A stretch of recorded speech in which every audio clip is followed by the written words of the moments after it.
we can be in this space, we don't have to be separated by race or gender, that we can be here and coalesce, is built off of that movement. But how will we take the baton forward?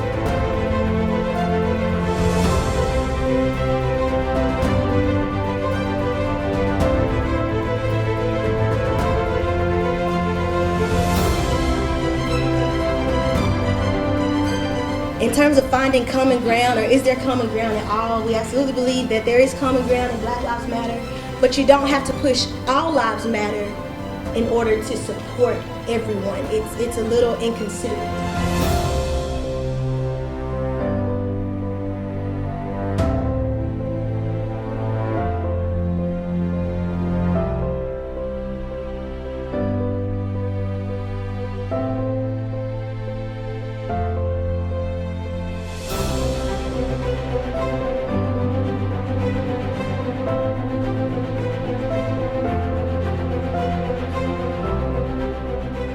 We are in a very, very specific moment in American history.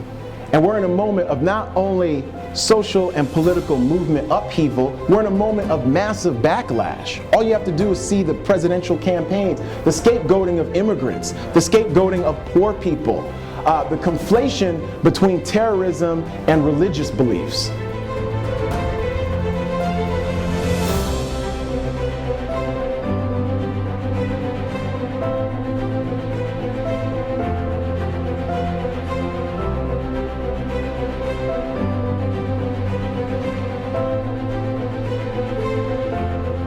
So we have work to do.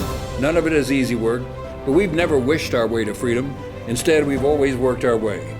Today, we have much more to work with, and we take heart that so much has changed. The changes that have come have everything to do with the work of the modern movement for civil rights. There needs to be a constantly growing and always reviving activist movement across America if we're going to maintain and expand victories in our vision for the country.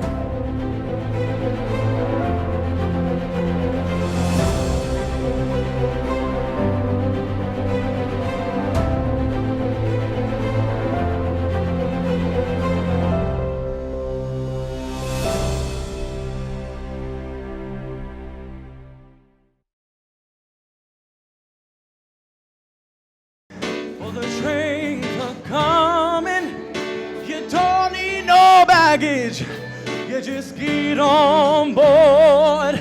All you need is space to hear the diesels humming. You don't need no ticket, you just thank the Lord.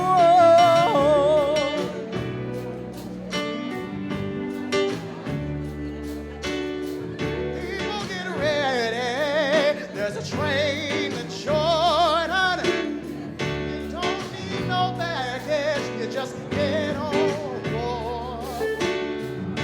All you need is faith, Lord, water. There's hope for us at the day of home. Me and all my friends were all misunderstood. They say we stand for nothing, there's no way we ever could.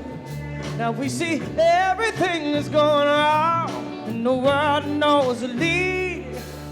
We feel like we don't have the means to rise above and beat it. That's why we're waiting on the world to change. That's why we're waiting on the world to change. Care.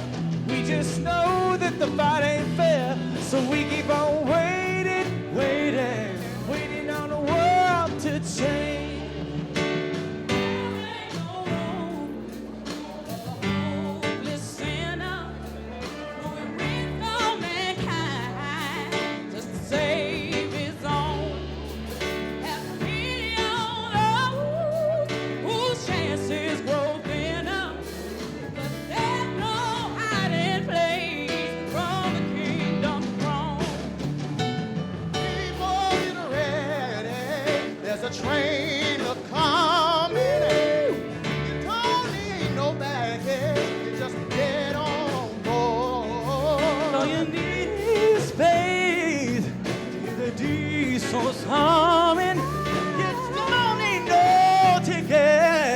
Let's thank the Lord.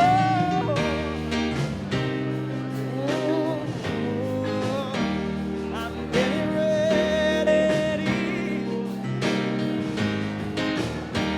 I'm getting ready. Waiting on the world to change. That's why we're waiting. Waiting on the world to change. That's why we're waiting, waiting, waiting, waiting on the world to change. That's why we're waiting. We're waiting on the world to change. Waiting, waiting on the world to change. I'm getting ready. Waiting on the world to change.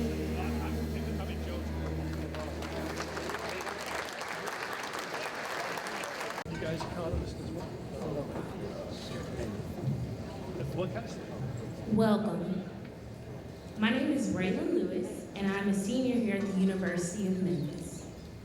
I also have the privilege of being the president of the University of Memphis chapter of the National Association for the Advancement of Colored People. On behalf of the Benjamin L. Hooks Institute for Social Change at the University of Memphis, I am honored to welcome you to tonight's program, where we celebrate the 20-year anniversary of the Hooks Institute. The Hooks Institute's mission is teaching, studying, and promoting civil rights and social change. Like the Hooks Institute, I look forward to shaping a future for my community that values the diversity, inclusiveness, and unique qualities of you all. Serving as our master of ceremony for tonight's event is attorney Josh Spickler. Mr. Spickler is the executive director of Just City, a nonprofit that supports a stronger right to legal counsel and a smarter criminal justice policy for Memphis and Tennessee. Mr. Spickler regularly presents to civic organizations, and works with the local national media to communicate stories that are about indigent defense and criminal justice reform. He is a graduate of the Cecil C. Humphrey School of Law at the University of Memphis and Rhodes College. Please join me in welcoming our Master of Ceremony, Mr. Josh Spickler.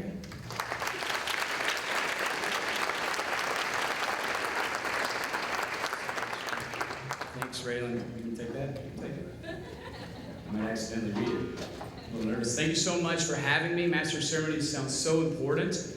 And I may be the only person up here tonight who doesn't actually deserve to be here. We have musicians who have already been amazing. We have so many folks who are going to grace the stage and talk about the amazing work of the Hooks Institute, the amazing work that's been done in this city over the years. And I am so humbled and honored to be here as the executive director of Just City to help us through that in some way. I promise I'll keep us going as quickly as I can, because as I understand, this is not the only event in town tonight.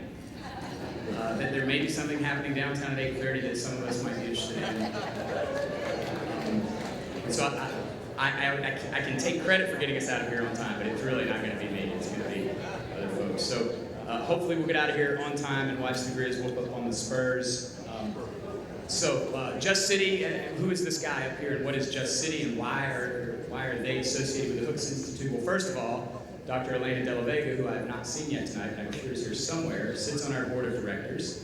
And Just City, as Raylan said, is interested in changing the criminal justice system as we know it. If you've followed social justice at all, you know that the criminal justice system is broken, and it's especially broken here in Memphis and in Tennessee. And Just City has worked specifically on expungement, which is clearing your criminal record after you have left the system. In fact, I'll let you guys in. Thank you. It's very difficult to do in Tennessee, and if you qualify, it costs $450. It's the third highest fee in the country.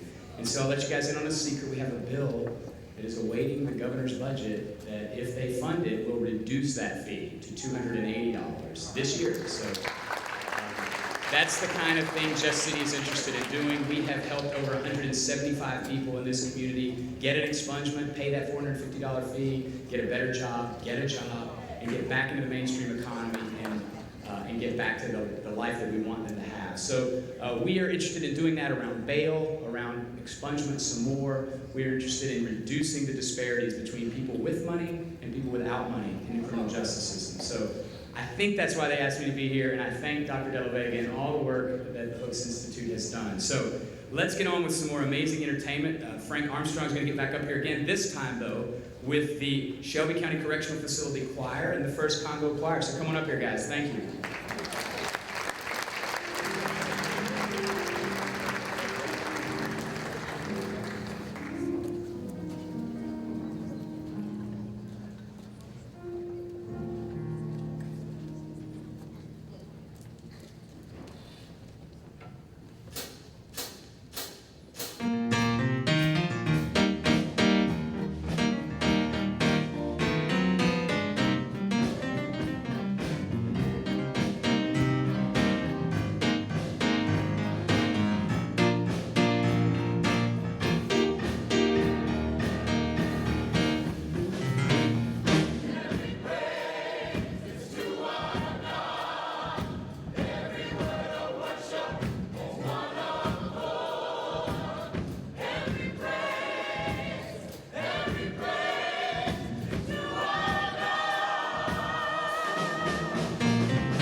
I want two wings to veil my face. I want two wings to veil my feet. Oh, two wings so I can fly away. Oh, Lord. Hey! Yeah. Meet me, Jesus, meet me. I want you to meet me in the middle of the air. Oh, and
Good evening. Good evening. I'm obviously not President David Rudd, but let's first thank again this wonderful choir, these two choirs, the wonderful soloists. I'm blessed and fortunate enough to sing in the Mississippi Boulevard Christian Church Choir, one of the best choirs in the state. So this is really, really good. Good evening. I'm Karen Weddle West, Provost of the University of Memphis. On behalf of the University of Memphis and the Benjamin L. Hooks Institute for Social Change, I welcome you to the Hooks Institute's annual Join Hands for Change Gala. One of the goals of the University of Memphis is to use the collective scholarship of the university to help our communities. You will hear tonight about the programs of the Hooks Institute and its collaborations with the community, the University of Memphis faculty, and students to preserve the history of civil rights, the entire social justice movement, and to create opportunities for people in Memphis through research and community engagement. The University of Memphis is so very proud to have the Hooks Institute as one of its interdisciplinary centers. The works of the Hooks Institute furthers the legacy of service of its namesake, Benjamin L. Hooks. As Provost and on behalf of President Rudd and the entire university community, I also want to thank Ms. Daphne McFerrin, Executive Director of the Hooks Institute. She is so immersed in this whole process, and her whole team just does such great work throughout the year in promoting this legacy. Again, welcome, and I'm sure you will continue to enjoy yourself, enjoy the entertainment, enjoy the honor of being in the presence of our wonderful speaker, and enjoy the rest of the evening.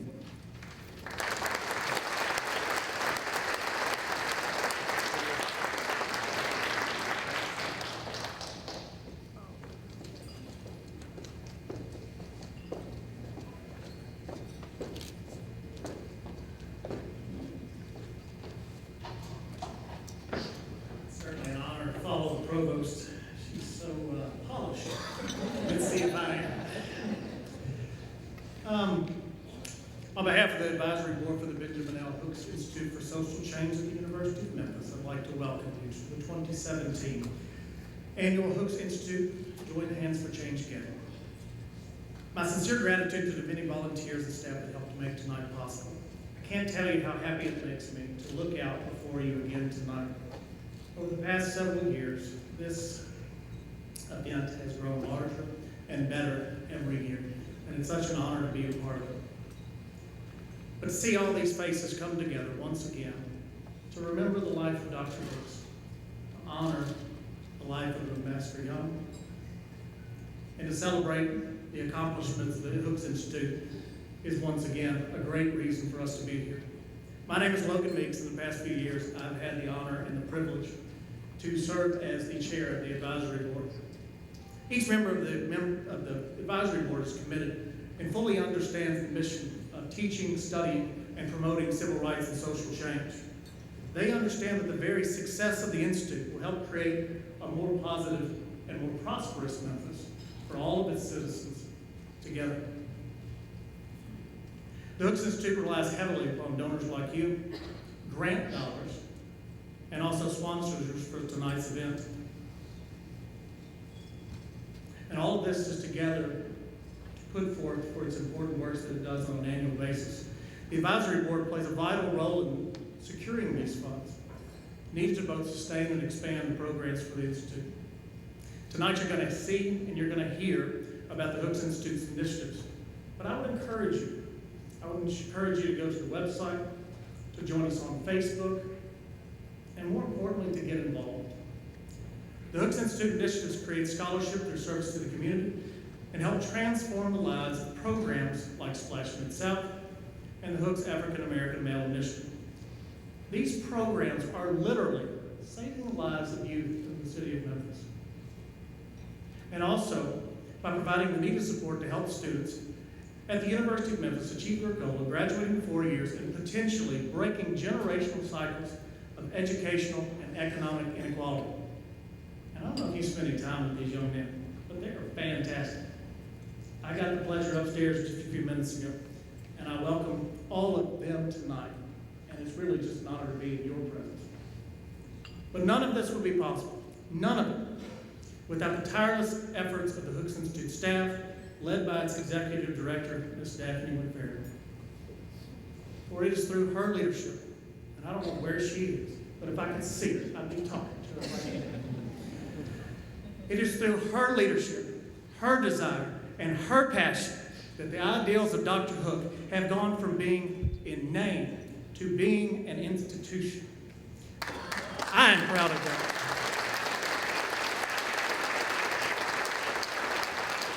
Thank you. But don't take it from me. Take it from some friends of ours from across not only local, but national. Got a proclamation from our friend in Washington, Mr. Stephen Cohen. I'm not going to read the whole thing. It's incredibly done. Whereas on behalf of the citizens of the 9th Congressional District of Tennessee, I honor the faculty of the Benjamin Hooks Institute for Social Change for their tireless works advancing the ideals of my dear friends, Dr. Benjamin Hooks and his beloved wife, Frances. He goes on to list the many deeds and traits of Dr. Hooks, and I will be here for quite a long time if I went down that path. So thank you for him looking down upon us. Whereas Dr. Hooks founded the Benjamin L. Hooks Institute for Social Change in 1996 as a public policy research center advancing the understanding of the legacy of the American Civil Rights Movement and other movements for social justice through teaching, research, and community programs that emphasize social movements, race relations, strong communities, public education, effective public participation, and social and economic justice. And now, therefore, be it resolved that I, Stephen Cohen, Member of Congress, along with the citizens of the 9th Congressional District of Tennessee, recognize the Benjamin L. Hooks Institute for Social Change for their work honoring the legacies of Dr. Benjamin L. and Frances Hooks by teaching, studying, promoting civil rights and social change on this, the 20th day of April 2017. It's nice to actually hear something good out of Washington, D.C. You don't hear that very often, do you? I thought it might even be nice if someone presidential tweeted about this event tonight. That might be the first tweet actually worth reading. So I'm not going to get my hopes up. But I do have another proclamation that I want to read, and I want to thank personally for our representative from Memphis in Nashville, Representative Mr. John Berry. I actually met with him in person in Nashville, and he recommended we move forward this proclamation, and I can sense his pride in being the one who had the opportunity to do that. But more importantly, he really wanted to share the good things that are happening in Memphis across the entire state. So this was recently read on the House floor. I won't read it all again either. Whereas the Benjamin L. Hooks Institute for Social Change at the University of Memphis is celebrating its 20th anniversary with a gala on April 20th, 2017 with Andrew Young, civil rights leader, former U.S. ambassador, and former mayor of Atlanta, Georgia, as the featured guest. With Beth Harwell, Speaker of the House of Representatives, the 110th General Assembly of the State of Tennessee, at the request of and in conjunction with Representative John DeBerry, do hereby proclaim that we join commemorating the 20th anniversary of the Benjamin L. Hooks Institute for Social Change at the University of Memphis, salute its administration and staff for the work in ameliorating racism, poverty throughout the Mid-South, and extend to these dedicated professionals our best wishes for much continued success in addressing social justice issues. Proclaimed in Nashville on this 11th day of April 2017. I love seeing the Hooks Institute get recognized locally at the state level and nationally. But so much of the recognition belongs here in this room. And so I want to give thanks to the University of Memphis for providing a home and for nurturing the Hooks Institute over the years and watching it grow and helping it be successful. I want to thank Dr. Rudd, who could not be here tonight. By somewhat coincidence, I was speaking with Dr. Rudd today at 3 o'clock, and he told me that he was not able to attend. When he told me why he couldn't attend, I understood. But I certainly wish that he could be with us here today, for him to see everything that I'm seeing from this vantage point. He would have the same sense of pride that I have right now. But I can tell you, in meeting with him and talking to him today, His personal commitment to the Hooks Institute in the mission of the Institute remains. He gave me a little bit of information that I probably should rely upon him to share. But he wants to meet with our board and share this information. So for you board members out there, that might be of interest to you. It was certainly of interest to me. I also give thanks to all of you for your presence tonight, as it lends to the great momentum that the Hooks Institute needs to sustain and expand its efforts to be a positive agent for change in Memphis and the Mid-South region. The Benjamin L. Hooks Institute is changing lives. If you don't hear anything else tonight, remember that and take that. And take that out there and go tell your friends. Start with your rich friends, but tell your friends, all right? Because I want to come back here next year and talk about how we doubled and tripled the impact of the Hooks community, the Hooks Institute in the Memphis community. But I can assure you, we cannot do that without you. And it starts here and it will continue tomorrow. Thank you for coming tonight. I really appreciate it. And thank you for your support for the Hooks Institute. Please enjoy the program.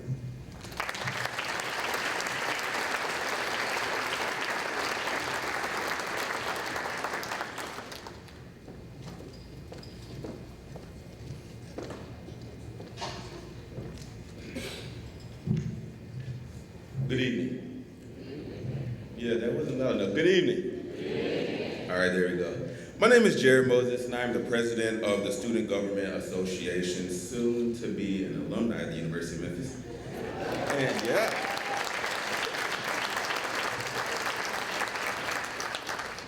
And I am pleased to introduce the video, I Will Work for a World Where. This video highlights University of Memphis students and captures their thoughts on working in a just, fair, and inclusive world. As a student leader, I have worked towards creating a better world that generations before and after can be proud to live in. You as student leaders, U of M employees, or simply citizens of the world have the same responsibility. Dr. Benjamin Hooks once stated, "If you think you are leading and turn around to see no one following, then you are just taking a walk." Thought that was good. So we can make sure we're not just taking a walk. Take a moment to assess if you are making that positive change. I'd like to thank the Hooks Institute for working with our U of M students to help ensure that the tomorrow we shape is a better world. Please focus your attention to the video screens, and thank you.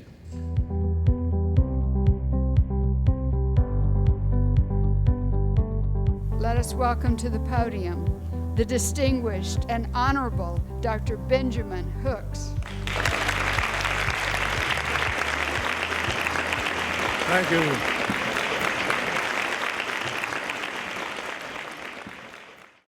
I'm reminded of the story of some mice who were having a meeting. They could not organize and do well because every time they got together, a great big cat came and either run them off or eat them alive. And they were trying to decide, what shall we do? One young mouse said, here's what we ought to do. We ought to put a bell on the cat's tail. So whenever he comes, the bell would announce his coming, and we can get out of the way. The other mice applauded, said, that's what we've got to do. But the question is, who's going to bell the cat? We ought to bell him, but who's going to do it? And that, my brothers and sisters, is the question that faces you today here at this great university. You've talked about your parents. You may have talked about the lack of support. You may have criticized teachers for not being thorough. You may have talked about the civil rights leaders for being too slow. But it's your turn now. You're here. Are you getting ready for your turn? Have you ever played checkers or marbles or Scrabble or Monopoly? Every now and then somebody says, it's your turn now. The other fellow didn't hit a home run? It's your turn now. Amen? And so you young people here have got to face the future unafraid.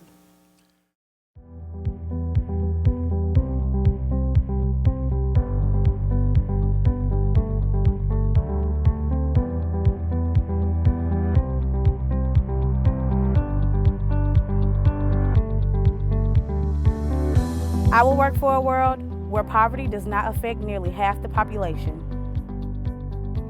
I will work for a world where equal pay is given for equal work.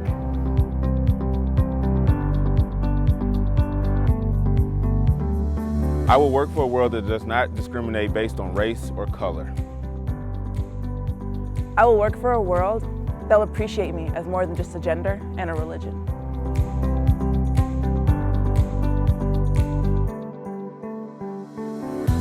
I will work for a world where we can honestly discuss issues of race in society. I will work for a world that truly offers justice for all.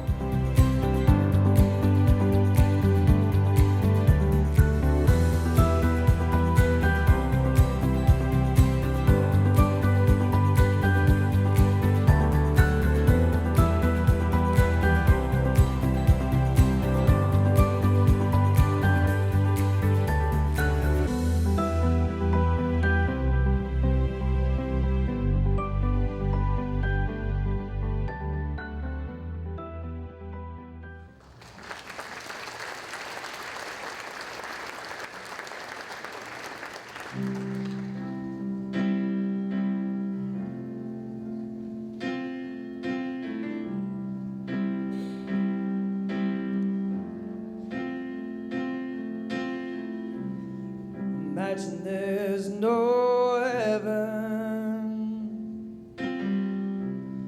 It's easy if you try. No hell below us. Above us only sky. Imagine all the people for today.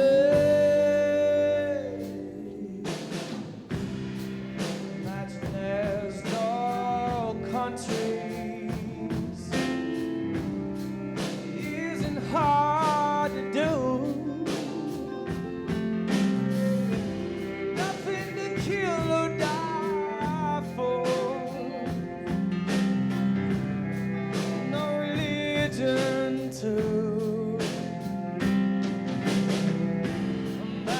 All the people living life in peace. You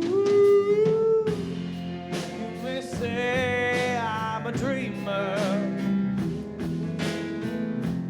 but I'm not the only one. I hope someday you join us.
No possession.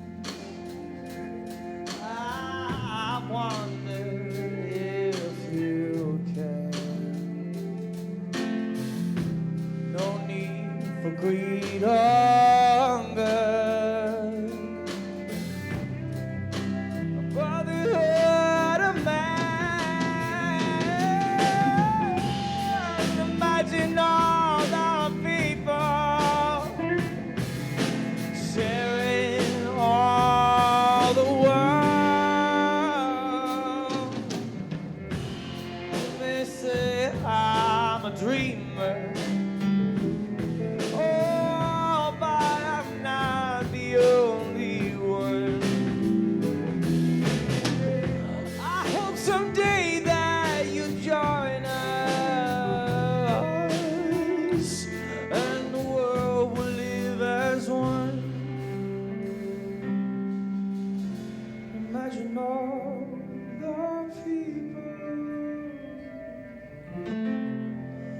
Imagine all the people. Imagine all the people. Imagine all the people.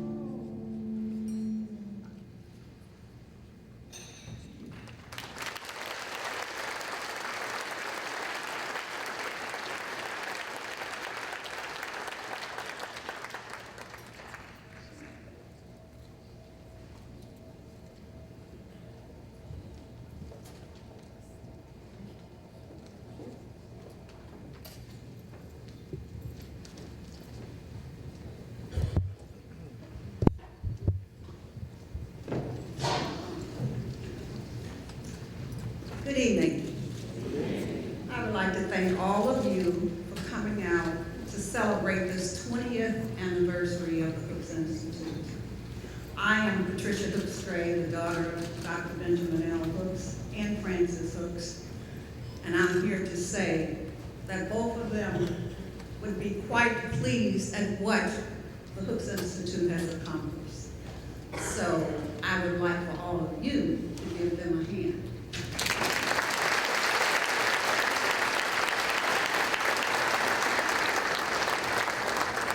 I have a few thank yous. First of all, I'd like to thank the University of Memphis, Daphne McFerrin, who is director of the Hooks Institute, and her staff, Logan Meeks, and the members of the advisory board. They have worked together and have created a stronger Memphis by focusing on the community. They have enabled the community to understand what civil and human rights are. They have provided many programs. These programs, especially for the youth, have been quite astounding. And we have to remember that the youth are our future. I would like you in a few minutes will see a video entitled Our Collective Efforts to Create a Stronger Community. And I would hope that after viewing this video, it will inspire you to support the Institute by your donation or your volunteer efforts. I would like to leave you with a quote that I found by Lisa Gibbs, who is a community and environmental activist. And she states, average people and the average community can change the world. You can do it based on common sense, determination, persistence, and patience. And I'm here to say that the Hooks Institute and the community working together can create positive social changes. Thank you.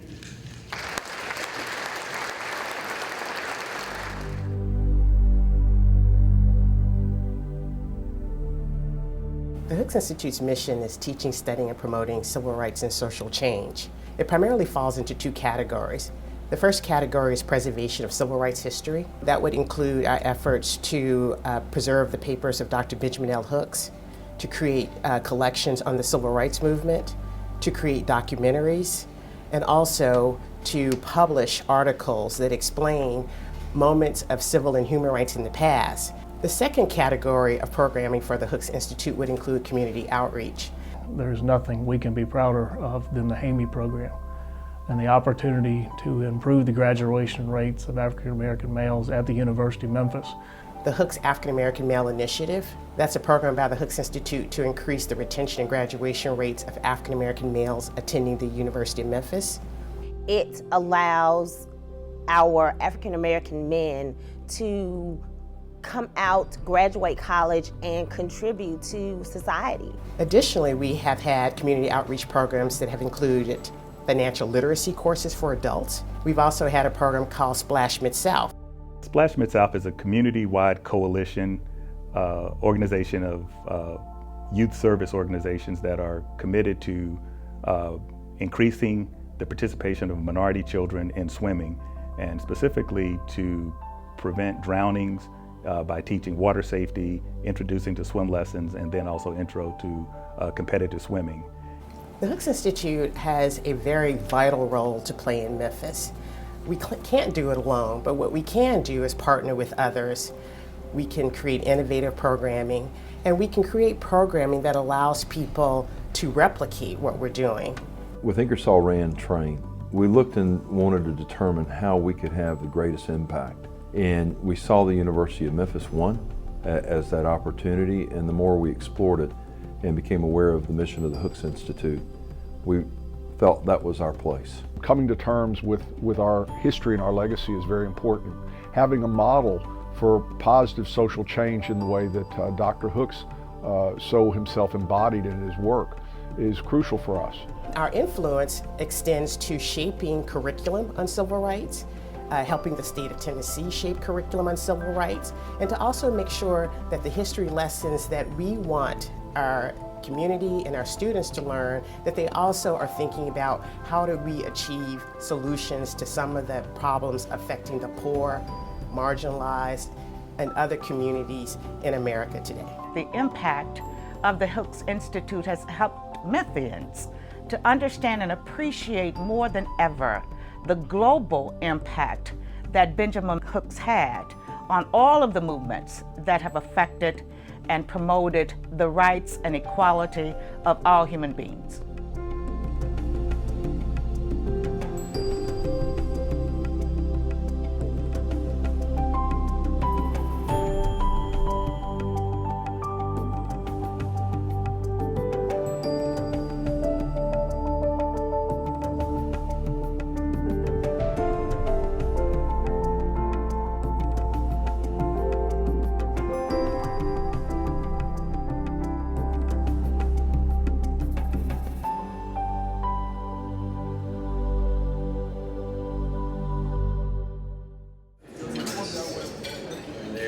I hope you're enjoying the meal. I hope you've enjoyed the program so far. I'll tell you what, I'm learning something about etiquette from a couple of these Haney guys sitting next to me. As many of these galas as I've been to, all the forks and knives and spoons still confuse me, but if nothing else, the Hooks Institute has led to etiquette and further education. Anyway, I'm enjoying getting to know those two young men. Amazing, amazing program that I'm learning more about tonight, I hope.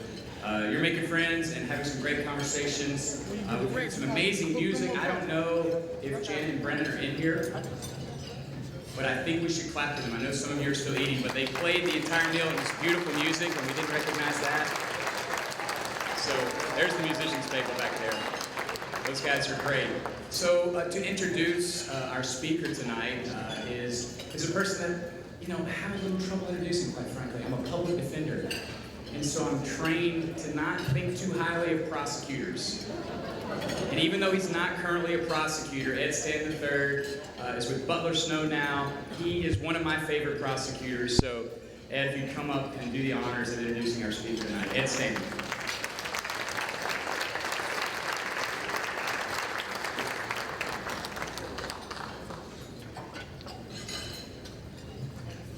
Good evening. It's just a little dry. I know I'm a former prosecutor. Good evening. I don't have any announcements. There's not a press conference. There are no investigations. I'm no longer the U.S. Attorney, so I'm just Ed Stanton, civilian this evening. Let me start off by just saying it's a tremendous honor and privilege to introduce the featured speaker for this evening, civil rights activist and humanitarian, Ambassador Andrew J. Young, Jr. His contributions to American democracy, civil and human rights, have helped to create a more just and fair world. And at this time, please give your attention to the projection screen for a video presentation on Ambassador Young's lifetime of activism.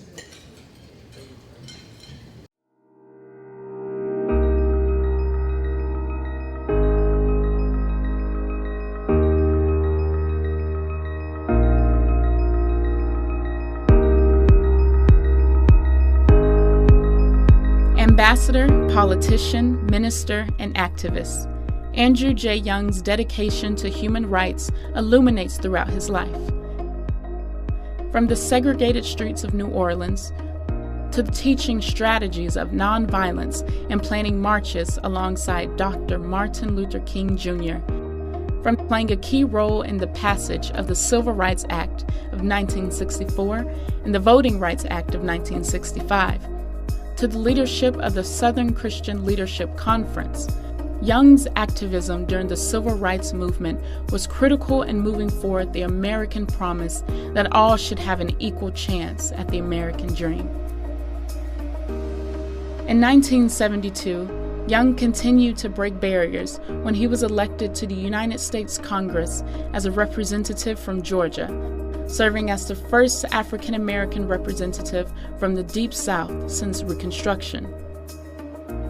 In 1977, under President Jimmy Carter, Young served as the first African American ambassador to the United Nations, where he fought for international human rights that included negotiating an end to white minority rule in Namibia and Zimbabwe. In the 1980s, Young served 2 terms as the mayor of Atlanta, where he increased domestic and international investments in the city. A life committed to service, Andrew J. Young's passion for human rights serves as an inspiration to us to continue to fight for the civil and human rights of all people.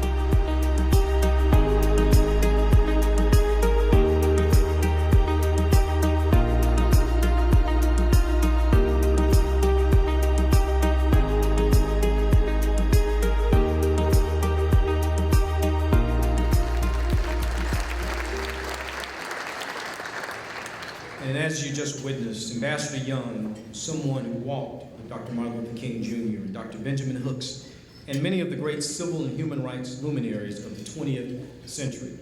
His life story should serve as an inspiration to all of us that we should always stand on the courage of our convictions, even in the moments of discomfort, so that we may create a future that embraces the diversity and humanity of all mankind. And on a personal note, I, like many in my generation, we all stand on the very broad and brave and courageous shoulders of Ambassador Young, and he is indeed an individual who has blazed so many trails that we are now the beneficiaries of. And while some know him as ambassador, others as mayor, as civil rights icon, congressman, and even pastor, author, and a living legend, he's never, ever lost the common touch of serving. And this is evident by him being with us even on tonight. And his life and legacy truly embody the essence and spirit of Dr. King's profound words when he said that life's most persistent and urgent question is, what are you doing for others? And I'm happy, and as you all know, to know that he answers that clarion call on a daily basis in his life. So please join me in welcoming and give a great Memphis welcome to our speaker, our keynote speaker on this evening, the Honorable Ambassador Andrew J. Young, Jr.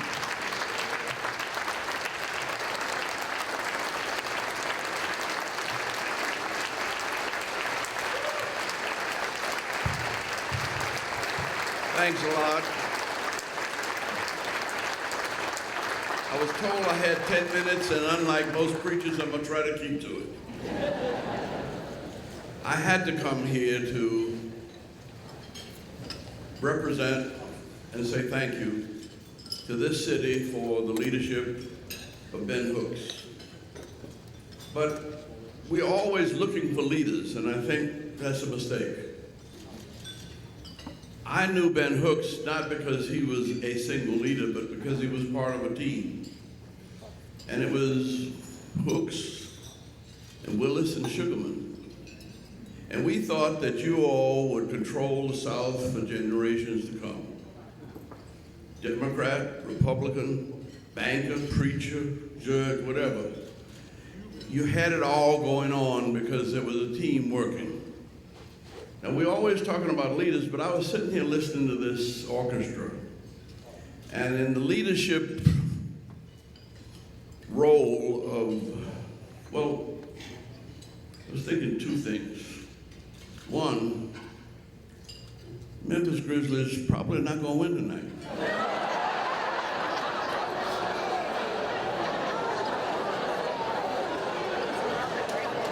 No, because there's almost nobody can beat the Spurs playing, because they play as a team.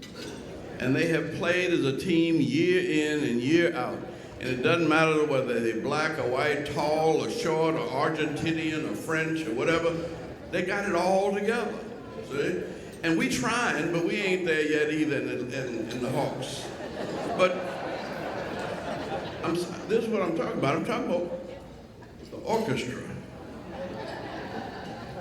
The orchestra wouldn't sound as good as it did if it wasn't for that cello.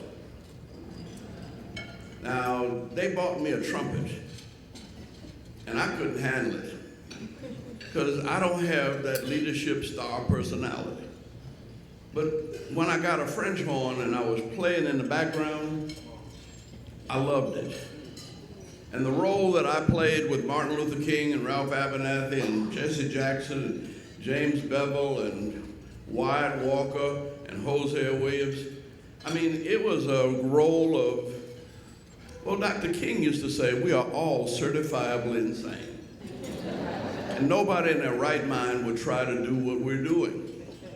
And in a certifiably insane group, somebody had to try to be sane when everybody else was going off. And the only time Dr. King cussed me out was when I agreed with everybody.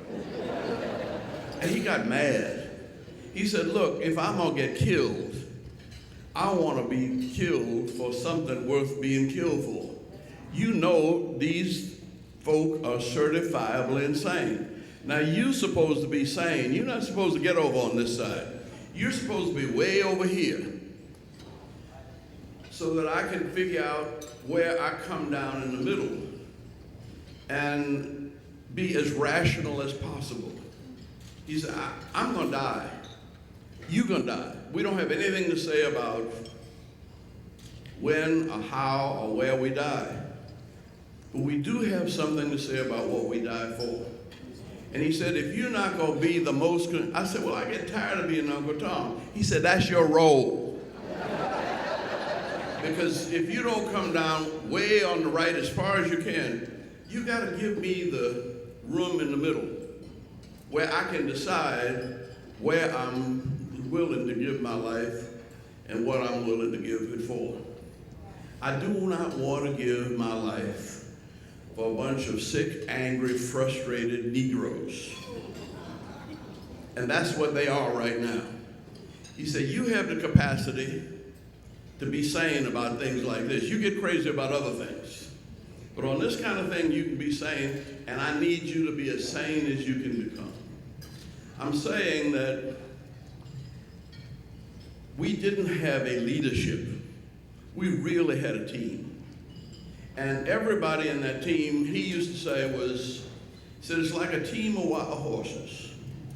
But every now and then when we get it together right, and everybody does what they're supposed to do, we can change America. But he also used to quote Gandhi, saying,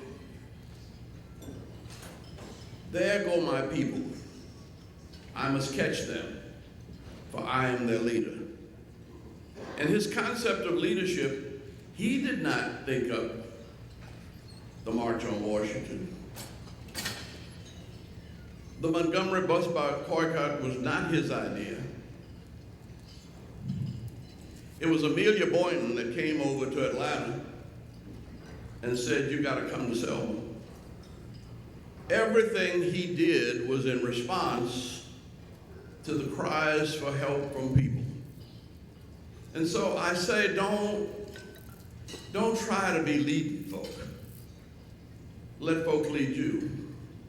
Now, if you look carefully at Ben Hook's career, he held all of these positions, but he was always also controlling a whole lot of other stuff behind the scenes that he didn't talk about and that wouldn't have been effective if anybody knew it. And you have a leadership model here that the Benjamin Hooks Institute really needs to protect and preserve. Now, the other part of the leadership model that fortunately Ben didn't have an opportunity to do much with was jail time. Dr. King said to us, the thing that was wrong with this movement was we didn't have enough time in jail together. He said if we'd had to spend 3 to 5 years in jail, we would have become spiritually strong enough to save this nation. He said, but we're as sick as the nation is. But if we had gotten time like Nelson Mandela, it took him 27 years, but he built up a spiritual force, and he understood that he was not a political leader. He was not an economic leader. He didn't have money. He didn't have all the answers. He wasn't the most intellectual person, as smart as he was, but he had a spiritual depth about him that made black folk, white folk, Indians, Muslims, communists somehow realize that they all, with their differences, could tap into the same spirit that he had cultivated in 37 years of imprisonment. When I went to prison with about 1,000 young men up there in Detroit, I said to them, you know, if Martin Luther King had written the letter from the Birmingham jail from his desk at Ebenezer Church, nobody would have paid any attention to it. It was the fact that it was from the Birmingham jail.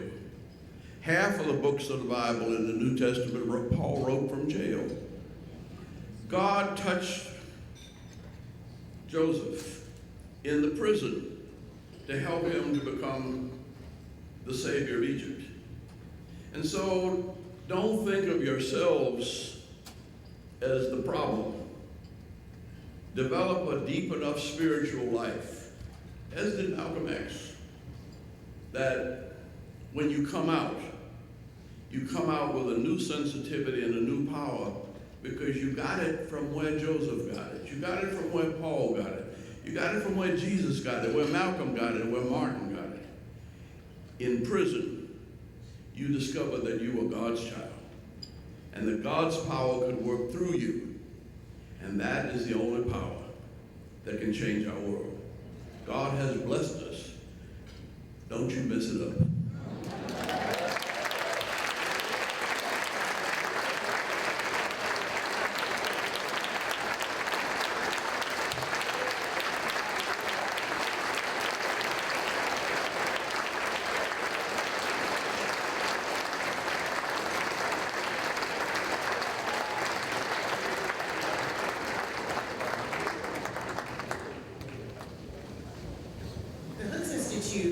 Thanks Ambassador Young for his gracious and generosity in being our keynote speaker tonight. And we, as a staff, gave some thought to what we could give him as a token of our appreciation for his dedication and service to humanity. And I learned something from Dr. Hooks. I was the director of the Hooks Institute 2 years before he passed. And Dr. Hooks invited me to his church to try to select some trophies for his office here at the University of Memphis. But he also invited 10 family members. I didn't understand why 10 people needed to go to the church with me and Dr. Hooks to select trophies until I got to the church. And when I got to the church, I was knee deep in trophies for a room almost as big as this one. So we decided you didn't need another trophy. So instead, what we wanted to do was make a contribution to your foundation, which focuses on water rights in Africa. And so we would like to give you this token of appreciation for your foundation. Thank you.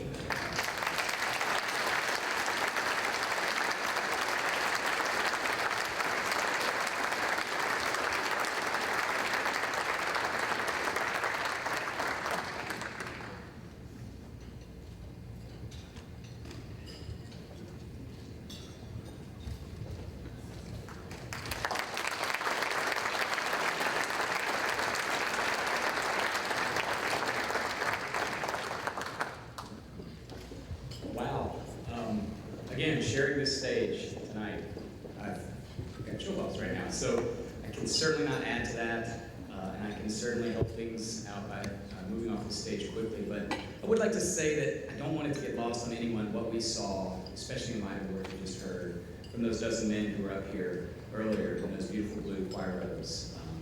And as the director of a criminal justice reform organization, I'm a big fan of Brian Stevenson, and I know that's someone that you all are familiar with as well. And what he says often is that no one wants to be known by the worst thing they've ever done. And what we saw up here and heard, importantly, was just beauty. It was God's children acting as one. It was exactly what Ambassador Young just described to us. And those are men who, for much of their lives, and still to this day, honestly, are known by something totally different than a choir. A choir singing praises. That's what we saw, and that's the beauty of exactly what we are capable of when we see people as human beings. And so I don't want that to get lost. That was moving to me. It was early in the evening, and I hope that you remember that. I hope that you carry that from here, because it was a beautiful image of what we just heard about. So I'm done. I really appreciate the invitation for Just City that Daphne gave me. And Daphne has been great at organizing this and is going to step up here in a little bit and you'll be able to recognize her. But I want to bring up Rory Trammell and the etiquette director from Table 7, Shanicio Ford.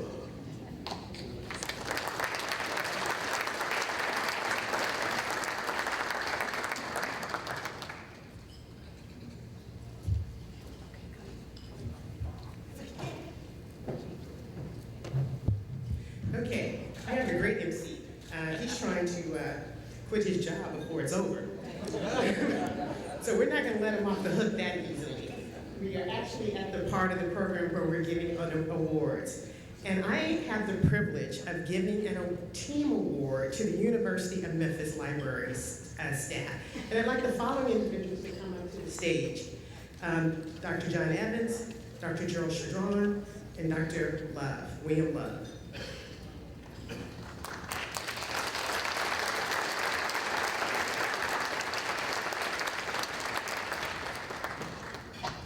When I became director of the Hooks Institute in 2008, then President Shirley Raines asked me to meet with Dr. Hooks. And he tasked me with two outstanding projects that he wanted completed that were holdovers from 1996, almost 10 years after I started. One was to complete a film on his life to tell the story of the unfolding of the civil rights movement in the Mid-South.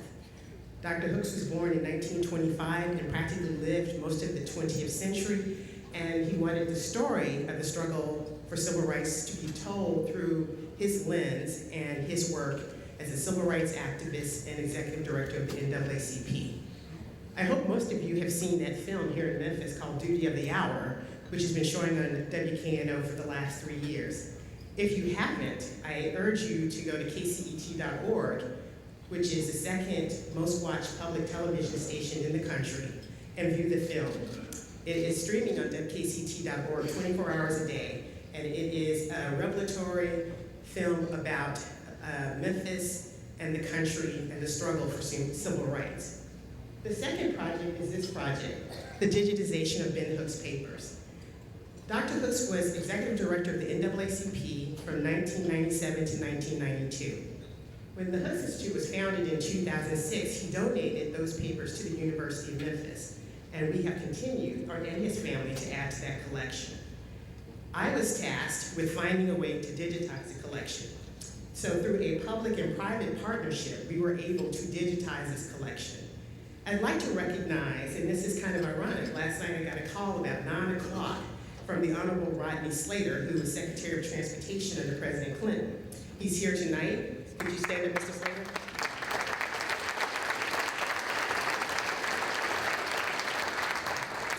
So Mr. Slater called me, he says, I'm in Memphis and I'd like to attend the gala. And I said, well, you know, this is our 20th anniversary.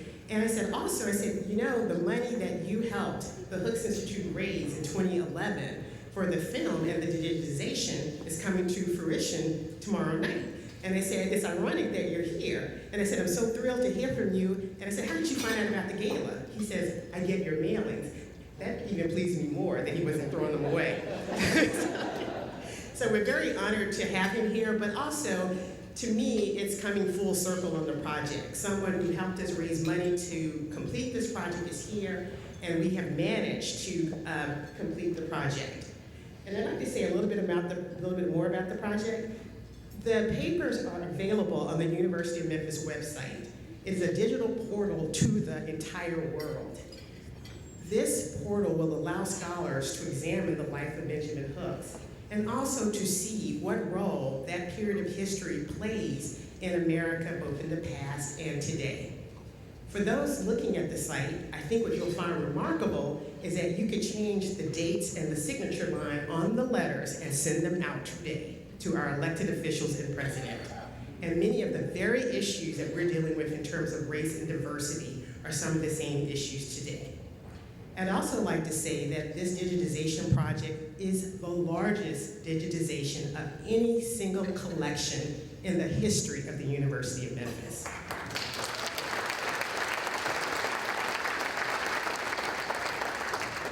It was my job to raise the funds and shape broadly the project, but it was the job of these three incredible people to bring this project to fruition. So I'd first like to thank John Evans, Dr. Evans. Dr. Evans is the coordinator of the university's digital repository. And let me put that in plain words to you. He's the tech guy. And I've often talked to John about, can we do this, can we do that? And one of the things that I really would like to thank John for, he never told me it was not possible. What he would say is, let me think about that, I think it's possible, let's see what we can do. And because of his vision, because of his hopefulness, he and I began working initially together and saw this as a project that could be done. Dr. Gerald Chadron, is head of special collections here at the University of Memphis.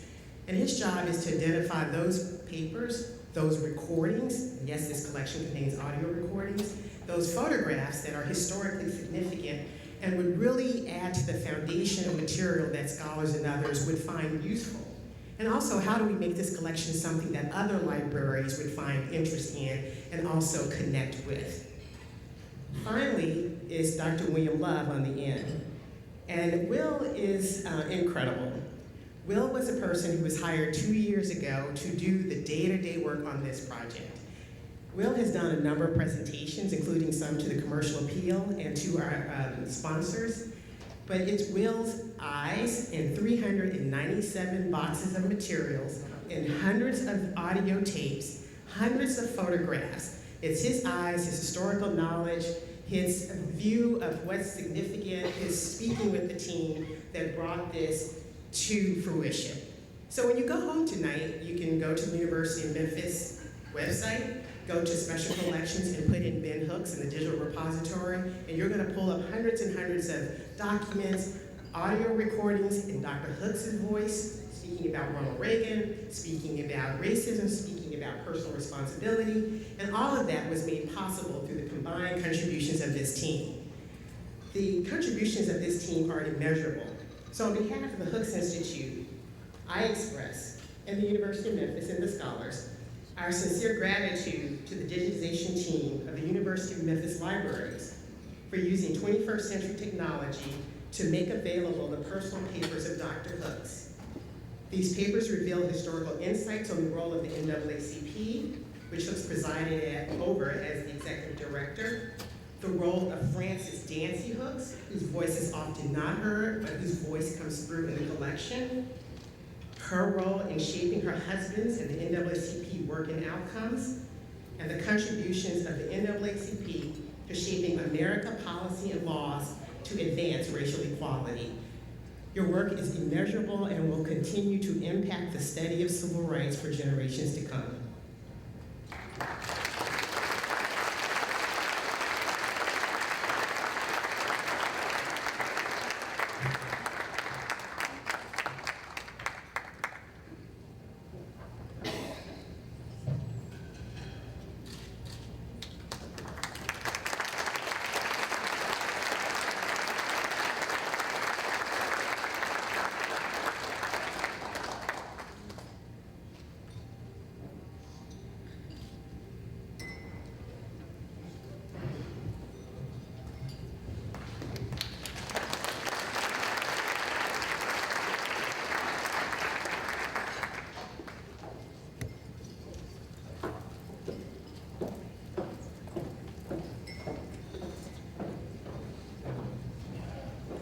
Good evening.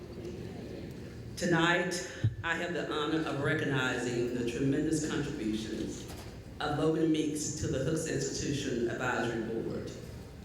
Logan is an engineer and architect by profession, and working tirelessly on behalf of the Hooks Institute.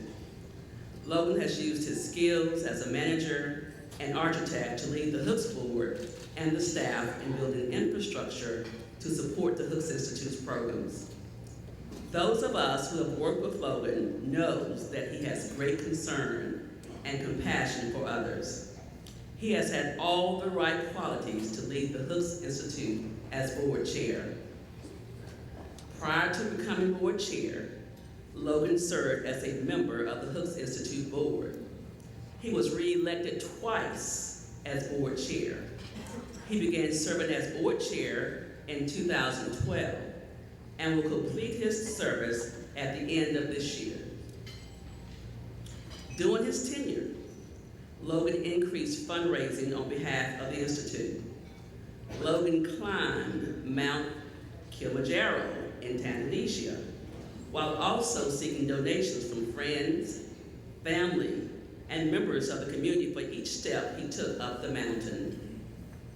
It's clear to those who have worked with Logan through the years that he has a great passion for community uplift, workforce development, and creating a stronger and more inclusive community. We also know that Logan's efforts have been enthusiastically supported by his spouse, Simone Meeks.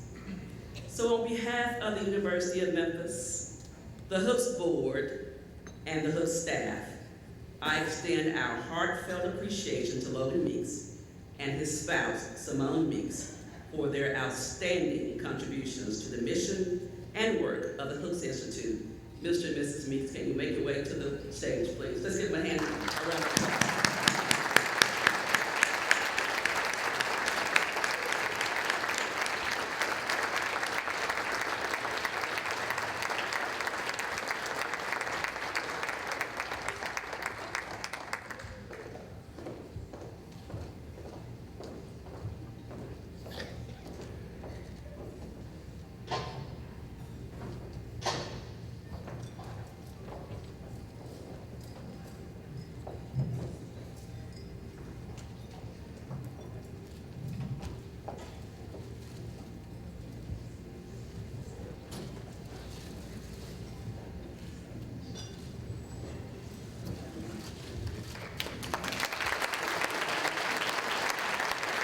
Thank you all very much.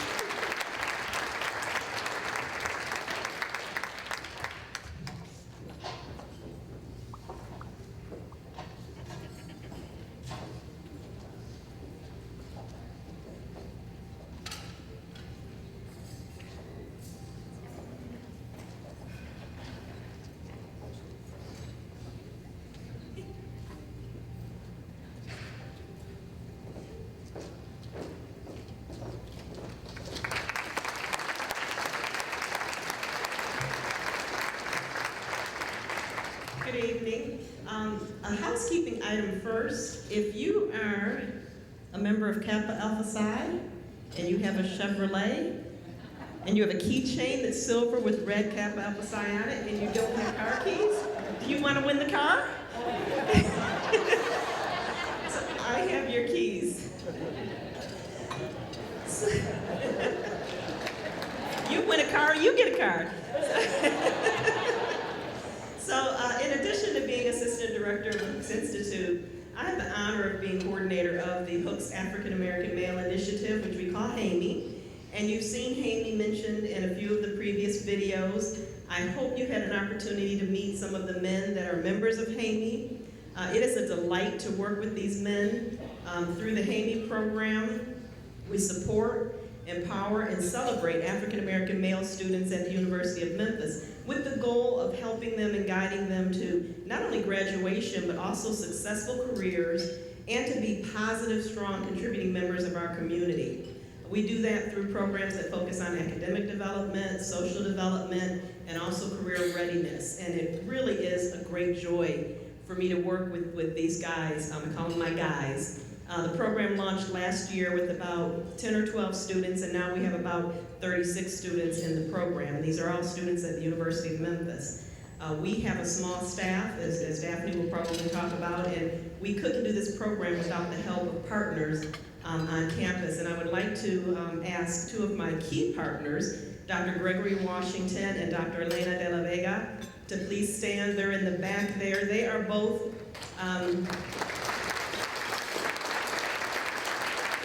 Dr. Washington is associate professor in the School of Social Work, and Dr. de la Vega is assistant professor. And our Carol Merrill, for those of you who remember, Alana Armour, who is in the back here, she is our graduate student who works closely with me on the program, and she is graduating in a few weeks and has a job already. So we really appreciate that work. So we want to give you a chance to have some focus on Hamey and hear from the students, and I'm so glad to be here with one of our new students, Jamicio, who will talk a little bit more about the program.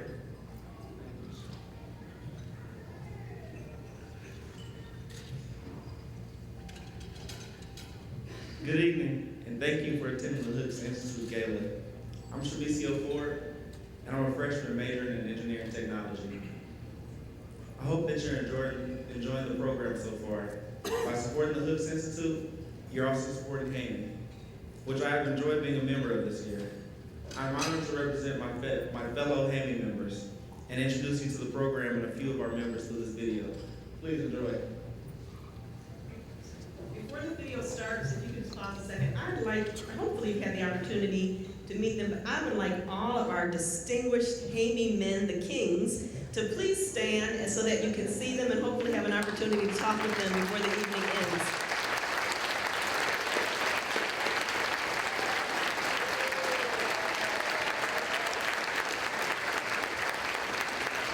Thank you guys.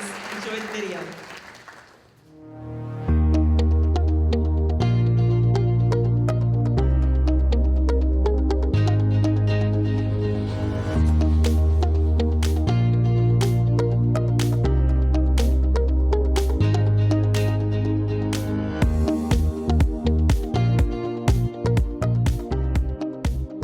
Hamey has supported me in my school life just with being able to build relationships. I think it's been a key factor really in being involved in the program. Hamey has supported me a lot during my school life in the aspect of like being an institution that really cares about my success and my future. Having those resources and like knowing where to go when I'm like facing an obstacle is like the best thing that Hamey has done for me. Hamey has helped me become better prepared for classes and just teaching me preparation. I don't know, it's like I was captain procrastinator.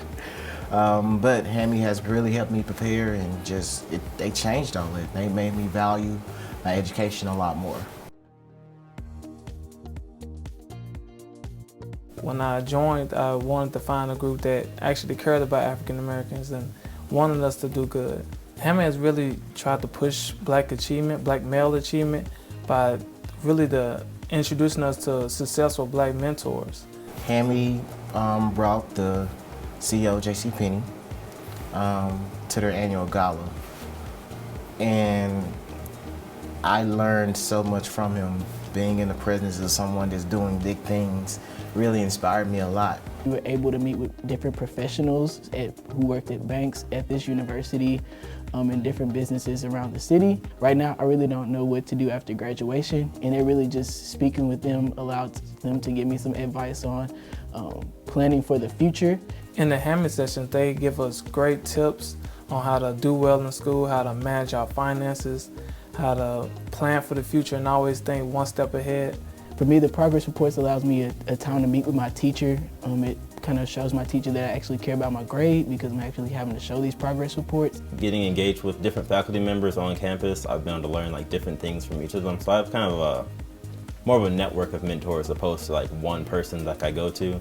Before I attended the University of Memphis, I was at Howard University. When I transferred, I had the fear of like losing my sense of cultural identity. So when I saw the Hamey flyers, the Hamey website, it was really like a beacon of hope that maybe this school has something for me.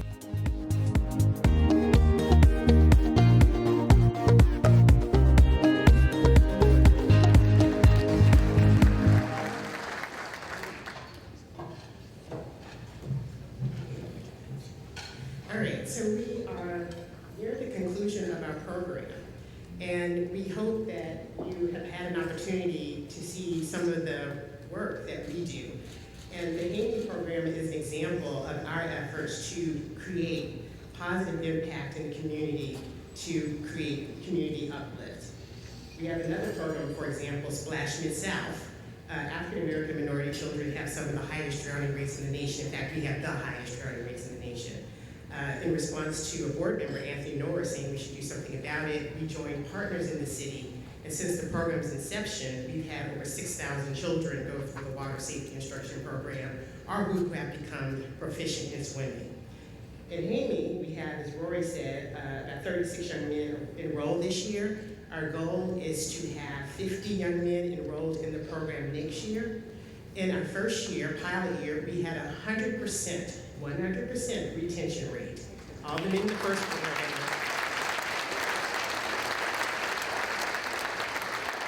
So when I'm asked about this program, I'm very clear. I don't see how the city of Memphis can be successful unless we tap into the incredible potential of these young men. They are problem solvers. They're people we need to go forward in the 21st century in the arts, in the sciences, in the economy. They need to create jobs. They need to lead government institutions. They need to be part of corporations. They need to be heads of families. So we are invested in their future. And I'd have to say about our Haney guys that they give as much to the program as we give to it. They make us look good, the staff. And we are not giving any more than they are giving to us. And I am so proud of them. So, why should you support and stay in touch with the Hooks Institute? Because of everything you've seen tonight. That's why. And I thought about what would be my ending comments for tonight. And I have been at the Hooks Institute 10 years in January. And my mother was a civil rights activist. And as a little girl, I remember she used to do these kinds of programs. They were smaller in scale. And to me, as a little girl, my feet didn't even touch the floor. I thought they went on all night. So when it came time for the program to end, she'd start reading the list of people to be thanked. And I was thinking, we're gonna get out of here. But that list was long. And so I said tonight, I have a long list of people to thank. And I thought as a little girl, I said, I don't want to do that kind of work. But look, if your roots are tied to the tree, you can't fall far from the tree. So here I am. So I'm going to thank, it's not going to be a long list, of those who have helped make the Hooks Institute successful. Yes, thanks to the University of Memphis and all its officials. I want to thank the donors who made possible this event tonight and whose continued support is important to our survival. I want to thank the advisory board for the time they donate to the Hooks Institute. I want to thank Pat Hooks Gray, who remains an enthusiastic supporter of the Hooks Institute and a supporter of me, and I'm so very grateful for that support. I want to thank Dennis Whitehead Darling, our music director, who worked with the Shelby County Correctional Facility Choir and with the musicians here tonight, and with unbound enthusiasm made this event special. I want to thank our contractors, including Fabian Matthews, who has been a videographer for the last 7 years and has worked with me to make our story known to the public. I'm especially grateful to the Dean of the College of Arts and Sciences, Tom Neenan, for his steadfast support of the Hooks Institute, of the staff, and me. Finally, well, not finally, I'd like to thank my family. I would especially like to thank my sister, Claudia McFerrin-Jones, and the extended family that I have for their love and support and continued encouragement of me as I do this work. And I'd finally like to thank the Hooks Institute staff, and I'm going to ask them to come forward. I think often at the many galas that I attend across the country and all over town, they go seamlessly, but the people who do the work often are not seen. But our work would not be possible but for the incredible dedication and perseverance of our staff. They care about the Hooks Institute, they care about the work, they care about the people we serve, and they are committed to an excellent product. And I am so proud of them, and their work reflects what you've seen tonight and the continued excellence that we strive for. So,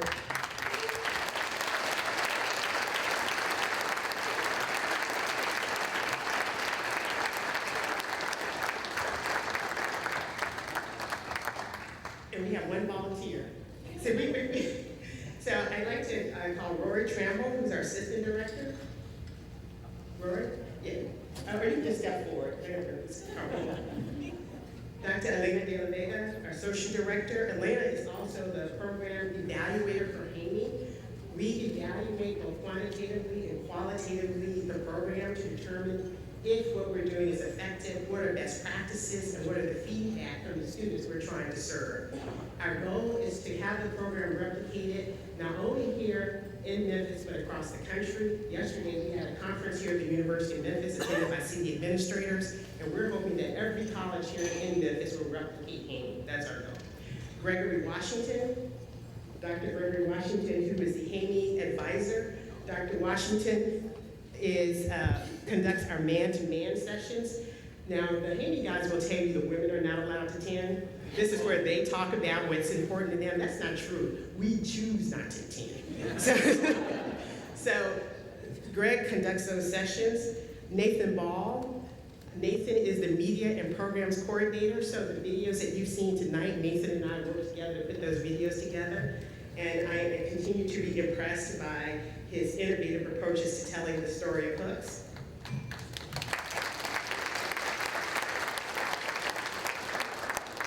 Pamela DeShields, who is our administrative coordinator and watches the clock and makes sure the train runs on time. Earl Rivers, who is not here tonight, he had class. And a rule at Hooks is nobody misses class for any Hooks event, no matter what it is. And also the faculty members will call me if the students miss a class. So, and finally, Alana Armour. Alana just got married recently, so I'm still getting used to the last name. But Alana is graduating this year, and she is our fantastic graduate assistant in social work. And finally, I'd like to introduce Stan. Stan recently began volunteering for the Hooks Institute, and Stan has been so helpful to us with the HAMI program. This program is the most expensive and the most labor-intensive program, so we've had to bring in volunteers to help staff the program, and he actually has agreed to volunteer during the day to help us manage the program. So Stan, we're so grateful for your volunteer support. Thank you. So finally, we're going to end this celebration with a R&B song, Respect by Aretha Franklin. And I know you want to ask, why are we ending it with respect?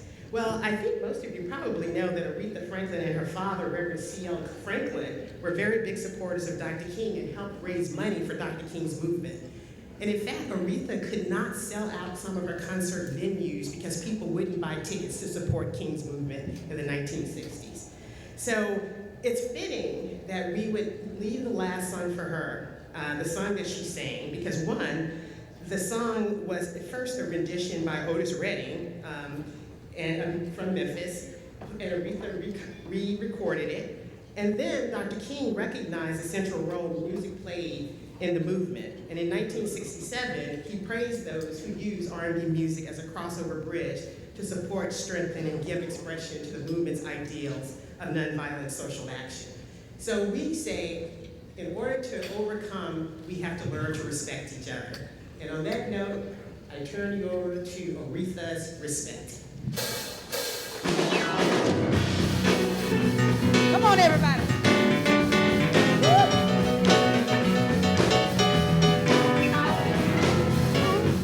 What you want, baby, I got what you need. Don't you know I got it? All I'm asking is for a little respect when you come on. Hey, baby, when you get home, just a little bit. I ain't gonna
a little bit.